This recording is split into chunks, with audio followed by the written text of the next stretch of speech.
সোমবার গভীর রাতে রাজধানীর গ্যান্ডারিয়া ও শ্যামপুরের দুটি গুদামে অভিযান চালায় যৌথ বাহিনী। গোপন সংবাদের ভিত্তিতে পরিচালিত এই অভিযানে উদ্ধার করা হয় খাদ্য অধিদপ্তরের সিলযুক্ত বিপুল পরিমাণ চাল ও আটার বস্তা।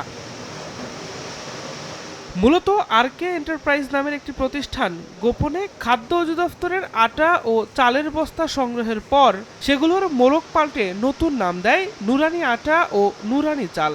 এরপর এসব পণ্য সরবরাহ করা হতো ঢাকা, চট্টগ্রাম, সিলেট সহ দেশের বিভিন্ন প্রান্তে এবং তা বাজারে বিক্রি হতো চড়া দামে। অভিযানে দুটি গুদাম থেকে জব্দ করা হয় প্রায় ২৬ টন আটা ও ১৬ টন চাল। যে চালগুলো জব্দ করা হয়েছে এগুলো দেখা গেল যে সব খাদ্য অধিদপ্তরের লেখা চাউলের বস্তা। জড়িত থাকতে পারে সিন্ডিকেটধারীরা। অভিযানের খবর পেয়ে গুদামের মালিক ও সংশ্লিষ্ট কর্মচারীরা গা ঢাকা দেন। তবে ঘটনাস্থল থেকে একজনকে আটক করে জিজ্ঞাসাবাদ করে যৌথ বাহিনী। তদন্ত শেষে দোষীদের বিরুদ্ধে কঠোর ব্যবস্থা নেওয়ার আশ্বাস প্রশাসনের।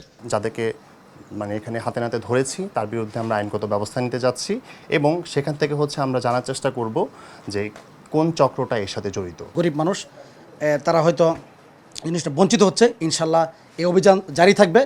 আমরা the army is always for the people and আমরা এনি ধরনের ক্রাইমের এগেনস্টে ইনশাল্লাহ অপারেশন জারি রাখবো।